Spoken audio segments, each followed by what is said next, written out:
अनंतान कोटि ब्रह्मांड नायक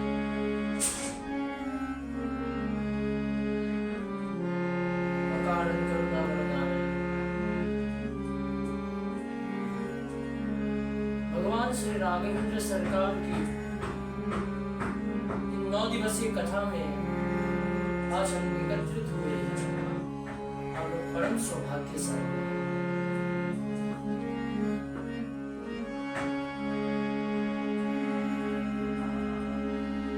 आज थोड़ा विलंब भी हो गया प्रथम दिवस के कारण, तो आज हम लोग कथा की महिमा गाएंगे। 1-2 घंटा के बाद महिमा गाते हुए विराम करेंगे। कल हम लोग महर्षि याज्ञवल्क्य के भरद्वाज जी के प्रसंग में हम लोग घुसेंगे। इससे पहले आज हम लोग महिमा गाते हैं कथा की।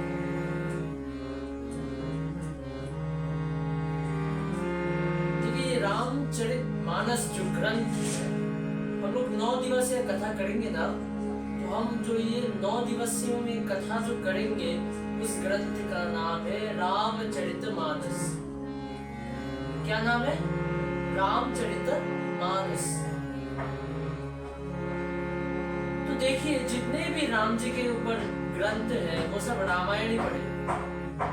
वाल्मीकि रामायण, आध्यात्म रामायण, एक ग्रंथ है आध्यात्म रामायण। वाल्मीकि जी ने जो रामायण रची है, उन्होंने जो रचा है वो रामायण, उनके नाम पर है। और ये जो हम लोग रामचरितमानस जो जिस पर कथा गाएंगे, वे तुलसीदास जी महाराज जी के लिखे हुए हैं। कौन से? कि ये किसने लिखा? प्रातः स्मरणीय परम पूज्य कवि पावन अवतार गोस्वामी श्री तुलसीदास जी ने ये इस ग्रंथ की रचना की है। पर एक बात कहूँ आपको, तो ये लगता है कि उन्होंने ही रचना की है, पर वे अपने आप को रचनाकार नहीं मानते। जी, सत्य कह रहा हूँ मैं, वे अपने आप को रचनाकार नहीं मानते, क्योंकि इसमें लिखा है स्पष्ट, उन्होंने लिखा है रचि महेश निज मानस राखा,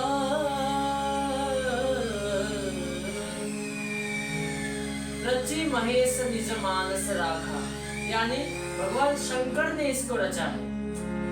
और देखिए, जितने भी ग्रंथ है वो कागज पर लिखे गए, या फिर पत्तों पर लिखा गया, या फिर पत्थरों पर। पुराने जितने भी ग्रंथ है या जितने भी टेक्स्ट है, जो अंग्रेजी में टेक्स्ट बोलते हैं, उनको सब पत्थरों में, कागज में, सब में लिखा हुआ है। एकमात्र ये मानस जी ही है जिनको भगवान शंकर ने कहाँ पे लिखा पता है? मानस। मानस किसको पता है? अर्थ क्या है मानस का? किसको पता है मानस जी का अर्थ? जी बिल्कुल, बोलो क्या है? नहीं, मानस जी का जो अर्थ है, मानस यानी मन। मानस यानी क्या? मन। मानस यानी मन। तो देखिए, मानस जी को समझने के लिए क्या करना होगा? मानस जी जब अपने मानस में उतरेंगे तभी आप मानुष बनेंगे। क्या बोला हमने?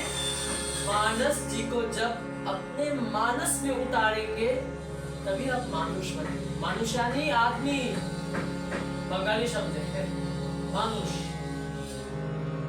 मानस यानी मन। जब तक ये मानस आपके मानस में, यानी कि आपके मन में उतरने वाला नहीं है, तब तक आपका कल्याण होने वाला नहीं है। हमारे पूज्य महाराज श्री कहते हैं कि मानस जी आपको तब समझ में नहीं आने वाला जब तक ये 3 चीज आपके जीवन में नहीं आ जाती। वो 3 चीज क्या है? प्रथम, मानस जी के प्रति श्रद्धा। क्या? मानस जी के प्रति श्रद्धा। जब तक श्रद्धा नहीं होगी ना माए बाप, देखो आपको इसमें मानस जी को समझ में आने वाला नहीं है। द्वितीय में क्या है? आपका सत्संग बहुत ही सुंदर होना चाहिए। आपका सत्संग बहुत ही गहरा होना चाहिए। जब तक आपका सत्संग नहीं होगा ना, तब आप लोग धर्म में आने वाले नहीं है। आध्यात्म में जो सबसे पहला दरवाजा है वो है सत्संग। जब तक आप लोग सत्संग नहीं करेंगे तब तक आप लोग को समझ में आने वाला नहीं है। तीसरी क्या है? तीसरी जो है आपको हमारे राघवेंद्र रघुनाथ जी के चरणों में जिसका कोई श्रद्धा नहीं है, विश्वास नहीं है, उसको ये मानस समझ में आने वाला नहीं है। मुझे ले लीजिए ना, पहली बार मानस जी लिया था तो समझ में नहीं आया।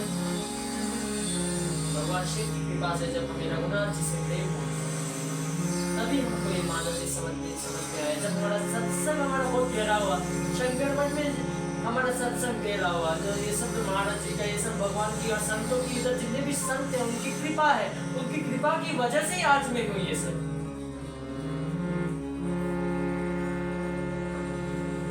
तो सत्संग का अगर आपको प्रैक्टिकल एग्जाम्पल लिखना है तो वो हम है, बिल्कुल हम ही है। हमारे अलावा कौन है? देखिए बहुत लोग हैं। सत्संग से ही ये सब कुछ शुरू होता है। प्रातः स्मरणीय कबीर दास जी बोलते हैं, अरे संतन के संग लाभ रे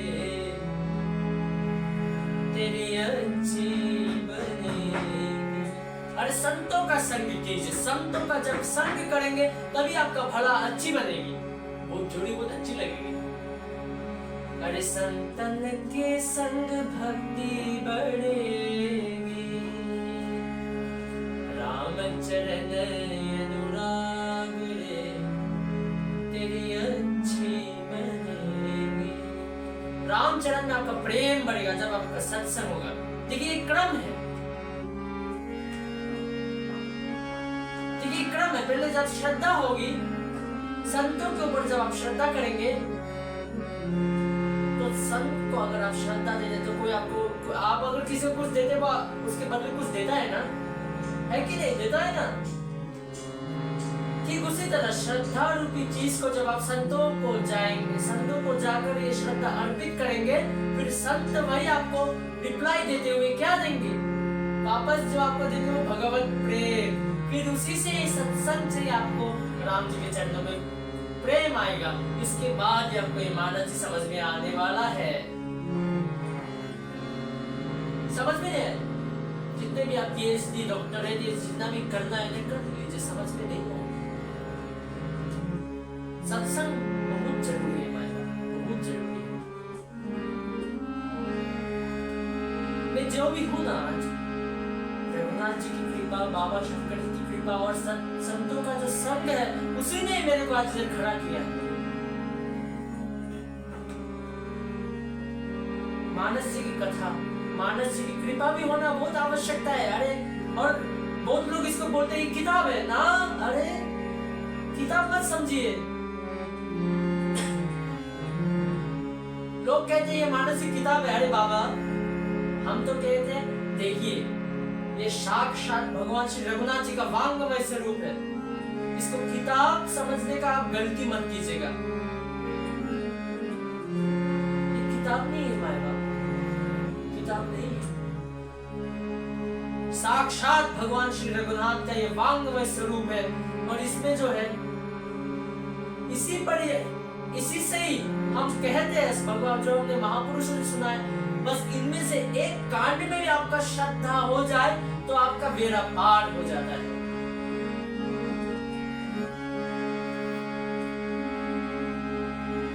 मानस जी की कृपा बहुत आवश्यकता है। मानस यानी रघुनाथ जी, सब कुछ है मानस में। गोस्वामी जी कहते हैं इधर सभी को वंदन करने के बाद इधर महात्म्य बोलते हैं, विमल कथा कर कीना आरंभा सुनत न साये कामददंभा। विमल कथा, विमल यानी, अच्छा ये सब छोड़िए, मल क्या है पहले बोलिए हमें। मल यानी गंदगी, मल यानी गंदगी, तो विमल यानी गंदगी रहित, मल रहित, जिसमें मल ना हो, ये कथा विमल है, मल रहित है।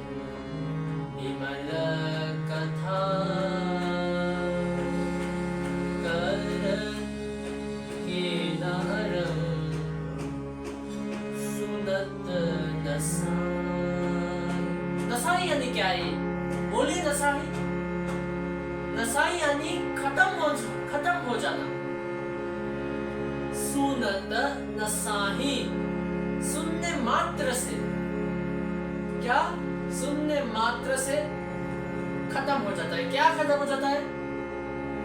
सुनत नसाही काम मद दंभ। काम मद दंभ, अहंकार, सब कुछ ये सब विनष्ट हो जाते हैं, विनाश हो जाता है, जिसका समाप्त हो जाते हैं जब आपको ये कथा सुनते हैं। इसकी ये कथा है। अरे कौन सी कथा माय बाप? एक सज्जन ने पूछे, एक सज्जन बोले कि अरे ये सब कुछ होने वाला नहीं है। 25 सालों से मानस कथा सुनते हैं और हमारे ऊपर ये सब कोई असर नहीं। हम भी बहुत कामी है, हमें बहुत क्रोध आता है, अहंकारी है। एक महात्मा बोले, क्या बोले पता है? महात्मा जी बोले, पैरासिटामोल क्या है जी? पैरासिटामोल क्या है? जब आपको बीमार चढ़े, डॉक्टर आपको पैरासिटामोल दे, तब क्या बस दवाई खरीदने से और अपने पास रखने से आपका बीमारी खत्म हो जाती है जी? खरीद रहो पर अपने पास रखो, पर क्या आपका बीमारी खत्म हो जाएगा? हाँ बोलिए, नहीं ना, उसको खाना पड़ेगा तभी ना असर पड़ेगा। इसी तरह हमारा मानस जी भी है, इसको सुनने से नहीं होगा। हमने जैसे पहले ही बोला था, मानस जी को जब तक आप मानस में नहीं उतारेंगे तब तक आप मानुष नहीं होने वाले। अपने मानस में उतारिए, इसको मानस में उतारने का स्वभाव बनाए, तभी आपका सब कुछ कुशल होगा जी। इसकी महिमा के बारे में हम क्या कहूं? कितनी को तारा है इसमें। ये जो मानस है ना, कितने लोगों को तारा है मेरे से। और लोग बोलते हैं शास्त्र, ये सब जितने भी शास्त्र है ना, शास्त्र जो है सब इसमें समाहित है जी। हम सच कह रहे हैं, क्योंकि इसमें गोस्वामी जी से 7वें श्लोक में बोलते हैं इसकी रचना कैसे हुई है। नाना पुराण निगमागम सम्मदंगद रामायणे निगदितं क्वचिदन्यतो स्वान्त सुखाय तुलसी रघुनाथ गाथा आशा निबद्धमति मंजुल मार्दनो। नाना पुराण, शास्त्र, श्रुति, वेद, जिनको आप कहते हो उपनिषद, सबका जो रस है इसमें समाहित है। मानस जी को आप पढ़ना प्रारंभ करिए, आपको कोई शास्त्र, वेद ये सब का अध्ययन की जरूरत नहीं होगा, क्योंकि सब इसमें समाहित है। मानस जी में सब कुछ है। ऐसा कुछ नहीं जो आपके दिमाग में जो है ना, जो है उससे बड़े भी है इसमें, और जो आपके दिमाग में है वो भी है। मानस जी को समझने का प्रयास कीजिए। और एक बात तो, मानस जी को जितना आप पाठ करेंगे, चाहे मूल पाठ हो या गान हो, जितना आप मानस जी का चौपाई बोलते रहेंगे, तब पाठ करते रहेंगे, तब तक आपका रघुनाथ जी का नाम स्मरण करता हुआ रहेगा।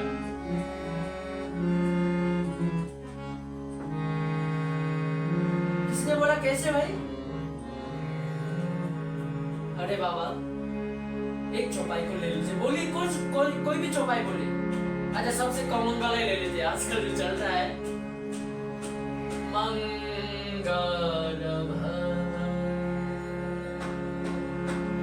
अमंगल हारी द्रवौ सुदशरथ चिर विहारी। मंगल भवन अमंगल हारी द्रवौ सुदशरथ चिर विहारी। भगवान शंकर ने प्रारंभ करते हुए जब पार्वती माँ को ये कथा सुना रहे थे, तब उन्होंने इसी चौपाई से मंगलाचरण किया था। अब वो सज्जन का प्रश्न, अरे ठीक है, वो सब ठीक है भाई, अरे आपने कहा था राम इसमें समाहित है, अरे दिखाओ कहाँ राम है इसमें। मंगल भवन मंगलारी धर्मवंश दशरथ अजिर बिहारी। कहा नाम है इसमें? अरे मूर्ख हो तुम, महात्मा जी ने कहा। वहां पे उन्होंने बोला मंगल भवन मंगलहारी। अरे हारी पे राम है ना, र ह आ र ई हारी। तो ह आ में आ भी आपकी मात्रा भी है और र भी है, र आ हो गया।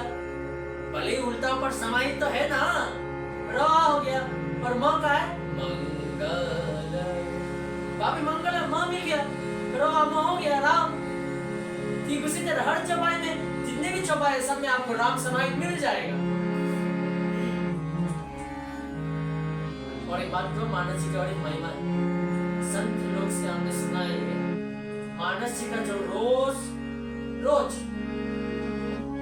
5 चौपाई या पाठ करते हैं वो कभी धर्म वाद विवादों में कभी फंसते नहीं है। यही मानस जी की महिमा है।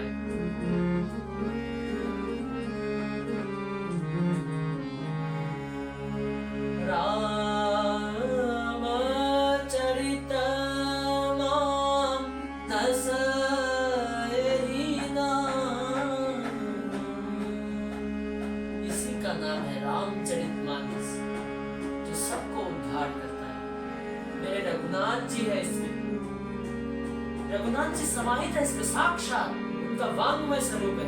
इसलिए माए बाप आप लोग मानस जी को किताब की तरह मत रखिएगा। कुछ लोग है भले ही अच्छे से रखे, लाल कपड़ा में बांध के अगर मानस जी को रखने से उससे काम होने वाला नहीं है।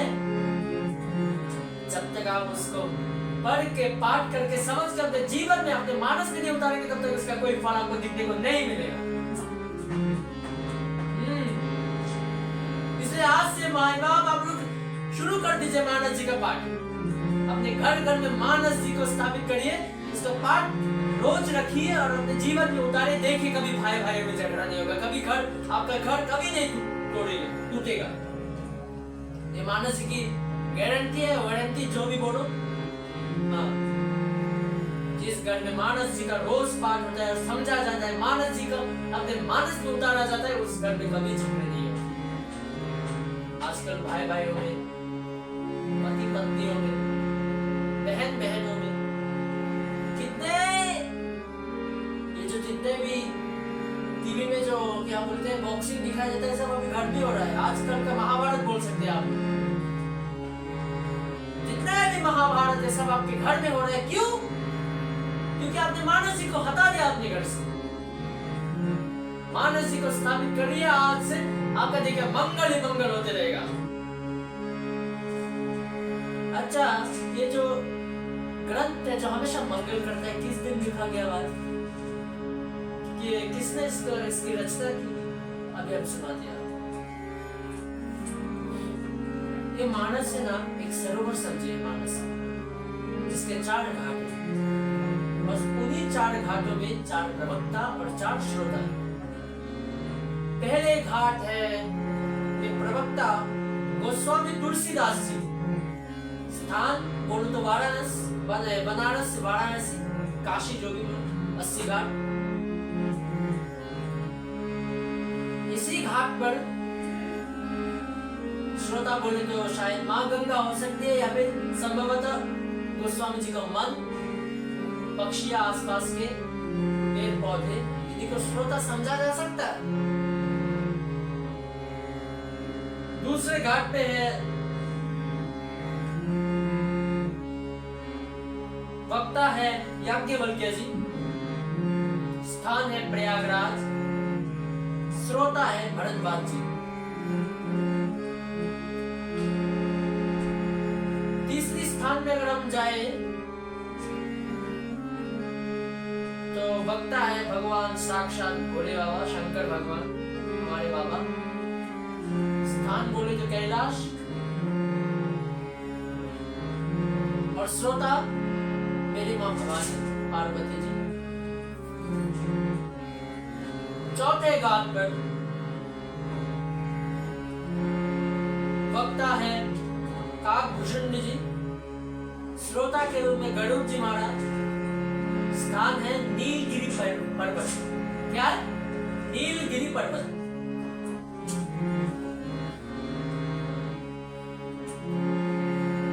और पांचवें घाट का बोले क्या है? वक्ता आपके सामने है, स्वयं रामेश्वर जी आपके श्रोता आप लोग। और इस घाट में हम लोग भाव से गाते तो ये भावमयी घाट हो गया। ठीक है, तो देखिए इसका ये जो इसके रचयिता है मानस जी के, ये भगवान शंकर।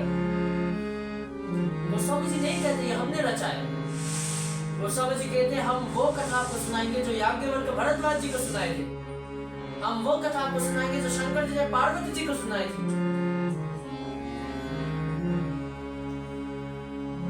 ये वांग्मय स्वरूप मैंने क्यों कहा पता है? हमारे महाराज श्री कहते हैं कि जिस दिन चैत्र मास के शुक्ल पक्ष की नवमी तिथि को, जिस दिन हमारे रघुनाथ जी इस धरती पर अवतरित हुए थे, ठीक उसी दिन मंगलवार के दिन था जिस दिन रघुनाथ जी इधर अवतरित हुए थे।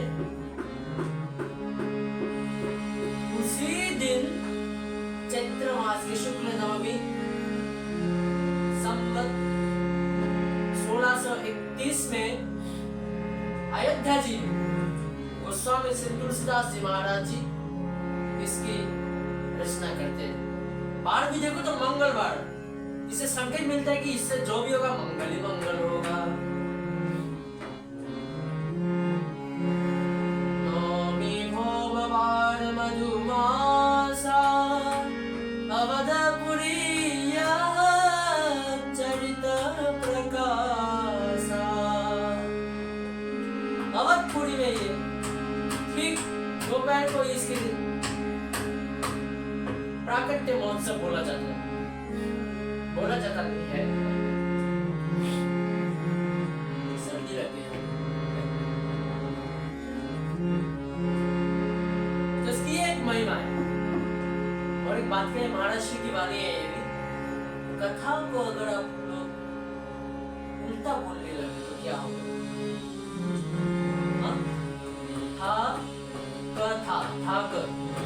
थक यानी थकान, जीवन की थकान, जीवन की थकान। इस कथा को जिस दिन से आप श्रवण करने लगेंगे उसी दिन से आपके जीवन की थकान खत्म हो जाएगी। यही इसकी महिमा है।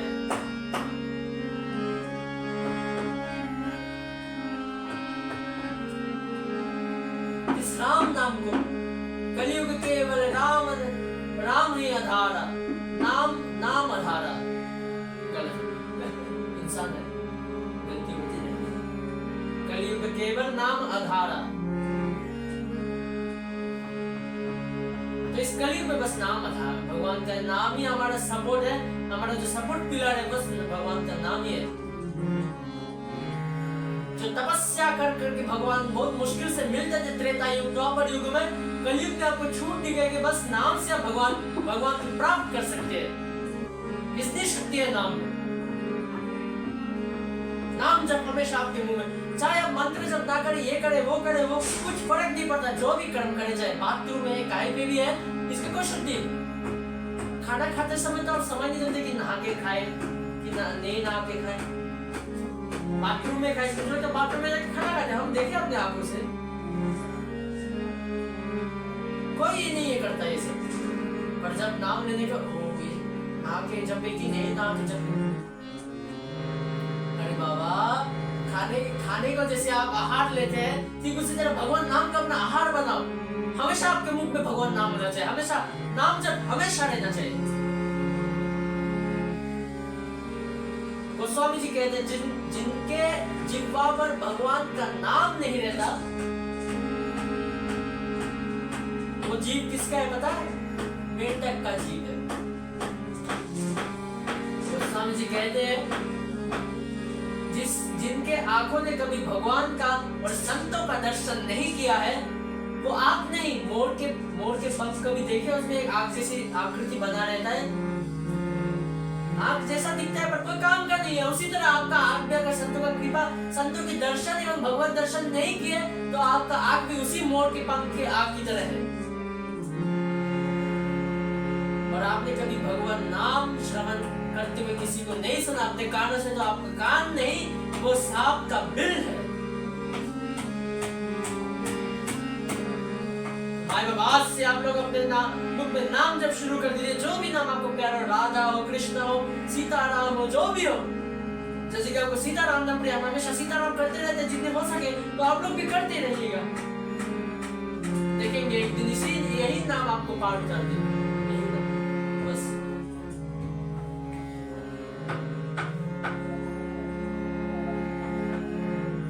वाल्मीकि जी इस राम के जगह वो उल्टा नाम भी जप करते थे, तो उनका भवसागर पार हो गया। तो आपका क्या नहीं होगा? राम राम राम राम राम की जगह वो मरा मरा मरा मरा जपते थे, उनका नाम, उसका जो जीवन है वो पार हो गया, बेड़ा पार हो गया। आज से जपना शुरू कर दीजिए। हमारा हाथ जोड़ के आपकी विनती है, आपका मंगल ही मंगल होगा। कुछ दिन पहले काशी गए थे, बता सकते हैं आप पूज्य राजन जी महाराज का कथा चल रहा है। कथा सुनते सुनते ऐसे सहयोग पड़ा कि पैसे खत्म हो गए थे हमारे। कथा स्थल दूर था, 2-3 दिन गए थे, तो जब पैसा खत्म होने वाला था, हमने सोच लिया कल बस महाराज जी से जैसे कल आ जाएंगे कुछ पैसों से, महाराज जी से बस मिलेंगे तो हम आना मत कर देंगे, कि वापस जाना भी तो है, वापस आना भी तो है ना। फिर क्या हुआ, जैसे हम गए महाराज जी से मिले, भगवान ने ऐसी व्यवस्था कर दी कि यजमान ने हमको वापस ठहरने का सब व्यवस्था हो गया, सब व्यवस्था हो गया अपने आप। अंत में दक्षिणा मिला, तो हम बोले भगवान ने अगर दक्षिणा दी है तो ये हम कुछ गलत कामों में ये नहीं करेंगे। उसी दक्षिणा से फिर भगवान बाकी बिहारी ने हमको बुलाया, बाकी बिहारी ने याद किया, राजा रानी ने याद किया, फिर हम वृंदावन की ओर चले। वृंदावन में चले तो हम सोचे देव के महाराज की कथा है तो भागवत कथा श्रवण करेंगे, तो देखा तो वो बहुत भक्त वाली कथा थी कोई, तो हमको बहुत आनंद आता था जो भी कथा हो। हम गए और उसी समय बड़ा 84 कोस यात्रा चल रही थी, दर्शन किए, परिक्रमा किए।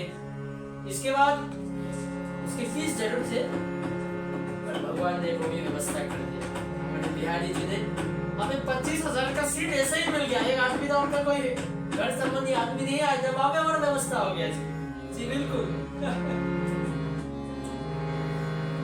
फिर वहां से निकलने वाले थे तो हमने सोच लिया, ठान लिया कि अगर बिहारी जी के दर्शन किए हैं, विश्वनाथ जी के दर्शन किए हैं, तो हमारे रघुनाथ जी के क्यों नहीं दर्शन किया जाए। निकल पड़े अयोध्या, रहने का व्यवस्था वहां पे भी हो गया। आश्रम में रुके आराम से, 2 दिन रुके थे, 2 दिन रुके। कनक भवन जी के बहुत अच्छे दर्शन किए। कनक भवन हमें बहुत प्यारा लगता है। कनक भवन जो है ना, आप लोग गए हो कनक भवन, उसमें बहुत हमें आकर्षित। रामलला जी के बड़े एक बार दर्शन किया हम, पर कनक भवन में हम करीब 4-5 बार आते जाते थे। अलग से खिंचाव है हमारा। कनक भवन जो है ना, सच्ची बहुत दिव्य स्थान है। माला का शुद्धि करवाए हमारे श्री कुछ छोटे भक्त हैं, उनके लिए कंठी शुद्धिकरण करवाए थे, तो वे कनक भवन सरकार को स्पर्श कराए, उनका शुद्धिकरण हुआ। अद्भुत दर्शन में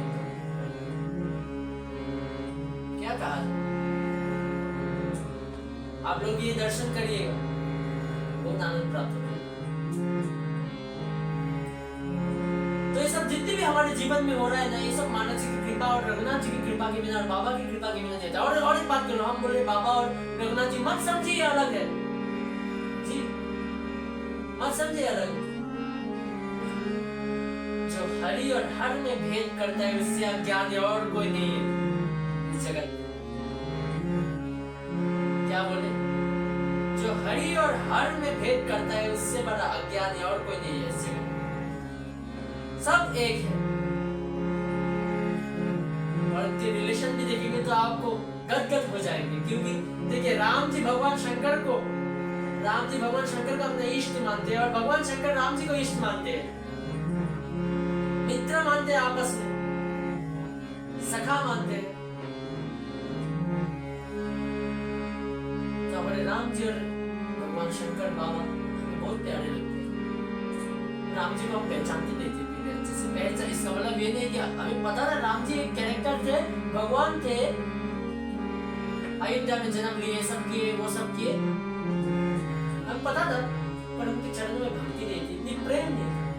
जिस दिन भगवान शंकर की कृपा हुआ, तो शंकर की कृपा के कारण, मेरे बाबा की कृपा के कारण आज मैं रघुनाथ जी के चरणों में प्रेम रखता हूँ। आज के भाषा में कहा जाए, हमारे महाराजा श्री कहते हैं कि भक्ति का टेंडर अगर देने के जो अधिकारी है वो शंकर ही है, और शंकर की कृपा और कोई भक्ति नहीं देता। शंकर जी की कृपा नहीं होगी ना, तब तक आपको भगवान श्री हरि के चरणों में आपके कभी प्रेम नहीं उदय होगा, कभी प्रेम उदय हो ही नहीं सकता। पर कुछ केसेस है जिन पर भगवान श्री रघुनाथ जी डायरेक्ट अपनी भक्ति दी है, जैसे कि शबरी हो गई, नवदा भक्ति प्रदान की, प्रथम भक्ति कर संतन संगा, नवदा भक्ति दी प्रदान की। केवल को अपना प्रेम दिया भगवान श्री रघुनाथ जी। ऐसे 4-5 केसेस है, पर ज्यादातर भगवान शंकर की कृपा के बिना आपको भक्ति मिलने वाली नहीं है। उसी के कृपा पात्र हम हैं। हमें उदाहरण है आपके सामने बैठा हुआ है। तो भाई लोग, ये सब देख के हम आपको बस एक ही चीज कहना चाहते हैं कि आप लोग आज से मानस जी का पाठ शुरू कर दीजिए, तो आपका मंगल ही मंगल होने वाला है। अगर आपके जीवन में मंगल चाहे तो आप शुरू कर दीजिए मानस जी का पाठ, जीवन में अपने मानस में उतारिए। और जिनको कोई परवाह नहीं, अरे ये सब हमारा जीवन है, ये सब बेकार की बात है, तो जियो भाई, तुम्हें कौन रोका है? माया में जियो और मर जाना, फिर मर जाके फिर बोल रहा वहां पे। 2 दिन की जिंदगी है, काम कंचन में गिरा जाता है। इसका हम ये नहीं, इसका अर्थ ये नहीं कि हम गृहस्थ धर्म को विरोधी है। अरे नहीं भाई, गृहस्थ करना चाहिए सबको, गृहस्थ धर्म सभी के लिए है। और इसका अर्थ ये नहीं है कि जो आजकल हो रहा है, पराई स्त्री या पराई पुरुष में गंदी दृष्टि रखने वाले हमारा समाज आज हो गया है। और वो सब तो छोड़िए, छोटे छोटे हम अपने आंखों से देखे, वही सब देख के तो हम छूट के आए हैं। हमको डर लगता है, वही सब देख के हम आए। छोटे छोटे आजकल समाज कहाँ गया है हमारा समाज? तिलक लगाने से शर्म आता है, धोती पहनने से शर्म आता है, क्या है ये सब? आजकल का ऐसा हमेशा हमारा जो समाज है, संस्कृति रहेगी इसकी?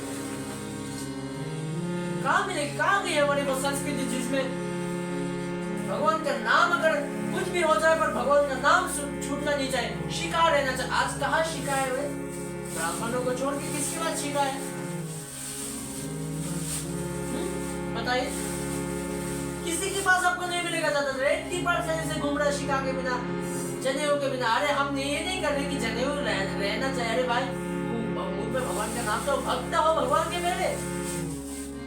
हमारे महाराज श्री कहते हैं कि जिनके कपाल में, जिनके क्या बोलते हैं, ललाट में तिलक नहीं है, वो जो ये है ललाट है शमशान के आसपास है। तो शमशान है, शमशान समझिए, पशुओं का भक्षण करते हैं, गंदी गंदी चीजें खाते हैं। क्या है ये सब? ये संस्कृति है हमारी। अहिंसा परमो धर्मो जिसको हम बोलते हैं बहुत प्राउड से, और वही आदमी घर में जाके ये कर रहा है, खा रहा है वो सब। एक आदमी है, वो आप भी हो सकते हैं, हम बोल रहे हैं सीधा सीधा, हमको कोई हिचकिच जो क्या बोलते हैं ना, डर, हमको कोई डर नहीं है, हम बोलते हैं सीधा। शमशान में जाने के बाद जब घर आते हैं बोलते हैं, अरे हमको स्नान करना होगा, हम अशुद्ध हो गए, आपने मृत शरीर को स्पर्श किया, अरे चाहे स्पर्श ना ही करा हो फिर भी वो आके बोलता है स्नान करना पड़ेगा, शमशान है इसलिए। और वही आदमी शाम को आगे मांस पराये प्राणी का जो देह था वो उसी देह को छूकर आराम से मौज मस्ती के साथ अपनी कढ़ाई में पका कर वहां पे खा रहा है। ये सब क्या है? इंसानियत बोलते हैं इसको। आज से मानस जी को प्रारंभ कर दीजिए।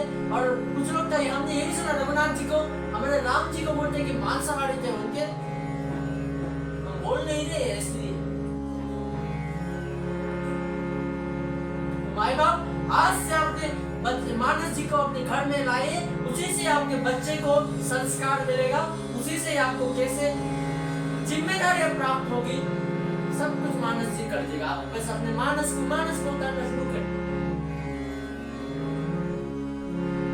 माथे पे तिलक,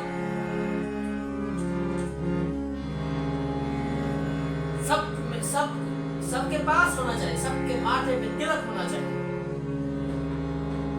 पूज्य देवकीनंदन जी महाराज से हमने कुछ दिन पहले मिला, वे बहुत कहते हैं, उनको बहुत क्रोध आता है, मतलब क्रोध या जो भी बोलो,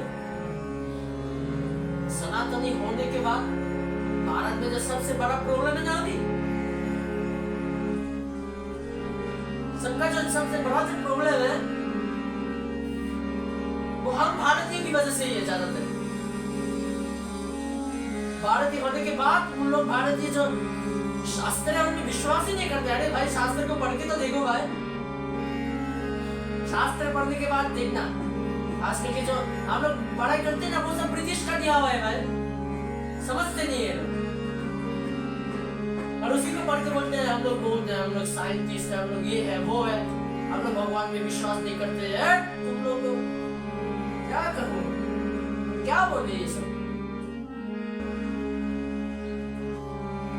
पहले 4-5 ग्रुप हमारे पास आते थे, हम विज्ञान को मानने वाले, हम ईश्वर को नहीं मानते। हमने कहा सही इंसान के पास आए, आओ बैठो। मानस जी की कृपा से हमने बहुत सारे बात विवाद किए और इतनी कृपा है मानस जी पर कि हम 1-2 पॉइंट बोलते हैं उन लोग अपने आप चुप हो जाते। इतनी कृपा मानस जी का हम लोग अध्ययन करना शुरू कर दीजिए, सब मंगल ही मंगल।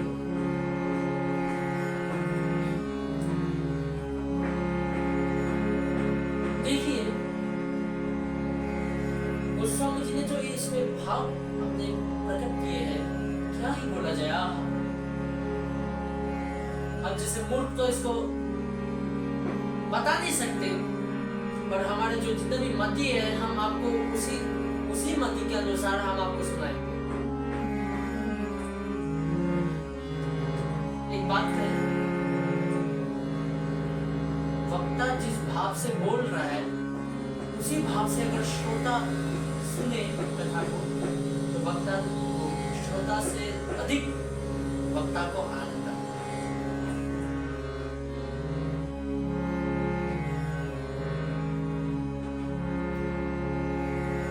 तो भगवान श्री आज हमको भी अच्छा नहीं लग रहा, आज के लिए भगवान श्री सीताराम के चरणों में प्रणाम करते हुए आज की कथा हम लोग यहाँ पर विराम देंगे। कल हम लोग श्री याज्ञवल्क्य भरद्वाज मानस जी के दूसरे घाट पर उतरेंगे और सुनेंगे याज्ञवल्क्य महर्षि से कैसे भरद्वाज जी को कथा सुनाते।